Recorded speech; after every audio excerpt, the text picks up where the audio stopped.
Kamu habis 8 jam di kantor, plus 2-3 jam di jalan. Sampai rumah, capek, tapi belum tentu maju. Dan di dalam pikiranmu ada satu pertanyaan yang tidak pernah benar-benar pergi. Kapan giliranku punya sesuatu yang aku bangun sendiri? Yang belum banyak orang ceritakan adalah ini, orang-orang yang sekarang punya bisnis. Banyak dari mereka tidak pernah resign untuk memulainya. Mereka memulai di celah-celah waktu yang sama dengan yang kamu punya sekarang. Kamu tidak perlu memilih antara kerja dan bisnis. Yang kamu butuhkan adalah urutan yang benar. Ada dua jenis orang yang gagal membangun bisnis. Yang pertama tidak pernah mulai. Tunggu modal cukup. Tunggu waktu yang tepat. 5 tahun berlalu, kondisinya masih sama. Yang kedua mulai terlalu all in sebelum ada bukti. Resign, habiskan tabungan, buka usaha dari passion. 6 bulan kemudian balik cari kerja, dengan CV yang ada gap dan rasa percaya diri yang susah dipulihkan. Sekarang bayangkan Arif, 23 tahun, kerja di perusahaan ekspedisi, gaji 4,5 juta, pulang tiap hari jam 7 malam, 2 jam di KRL dan macet. Rumahnya di Depok, kantornya di Cawang. Tapi dia mulai satu hal kecil, jasa manage Instagram untuk UMKM lokal. 3 klien pertama dapat dari kenalan kampus. Bulan ke-14 pendapatannya dari klien melampaui gajinya. Setiap kali kamu dengar, ikuti passion kamu, resign sekarang, itu bukan nasihat bisnis. Itu nasihat untuk orang yang sudah punya safety net. Buat yang masih transfer ke rekening orang tua tiap tanggal 25. Tekanan finansial tidak membuat kamu lebih termotivasi. Tekanan finansial membuat otakmu masuk ke mode bertahan, di mana semua keputusan diambil untuk menghilangkan rasa sakit hari ini.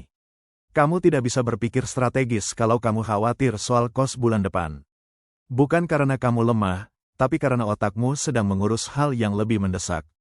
Bukti ini yang belum aku ceritakan, ada satu kesalahan yang paling sering dilakukan anak muda ketika memilih bisnis pertama, dan hampir semua orang melakukan kesalahan yang sama. Aku jelaskan sekarang.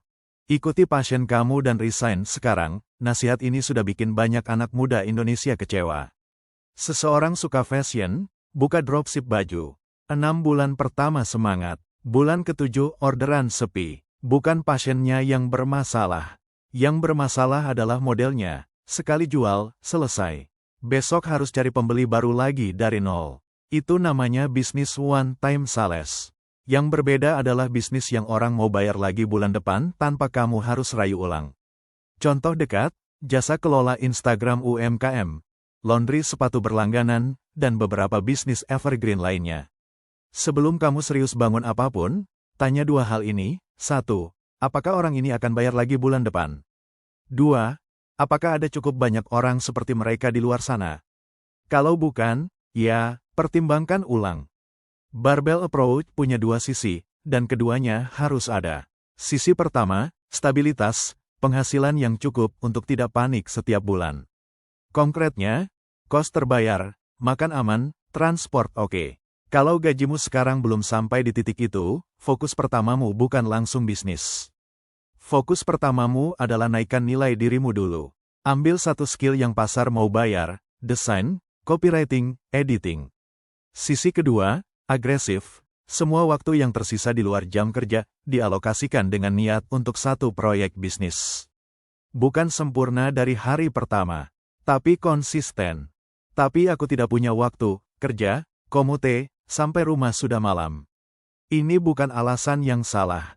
Tapi izinkan aku tanya balik, setelah sampai rumah, kemana sisa 1-2 jam itu pergi? TikTok, Reels, Mobile Legends, dan soal komute, aku tidak menyuruhmu buka laptop di KRL yang penuh sesak. Yang realistis, gunakan perjalanan untuk input. Dengar podcast bisnis, riset kompetitor di TikTok, catat ide di notes HP. Dan untuk kamu yang masih menanggung keluarga, all in sebelum bisnismu terbukti bukan cuma judi buat dirimu sendiri. Gajimu adalah jaring pengaman mereka sekarang. Bisnismu adalah jalan keluar. Jebakan terbesar dari barbell approach, kamu merawat sisi stabilnya terlalu baik, dan tidak pernah menyentuh sisi agresifnya. Kerja jadi alasan, capek jadi alasan. Setahun berlalu, posisimu masih sama. Kalau bisnismu sudah bisa bayar kos dan makanmu secara konsisten selama 6 bulan, itu tanda landasan pacumu mulai terbentuk. Bukan sinyal langsung resign, tapi sinyal sesuatu yang nyata tumbuh. Resign sebelum bisnismu terbukti bukan keberanian, itu impatience yang berkedok ambisi. Satu pertanyaan sebelum tutup video ini, ide bisnismu bakalan dibayar berulang, atau cuma sekali? Tulis di komentar.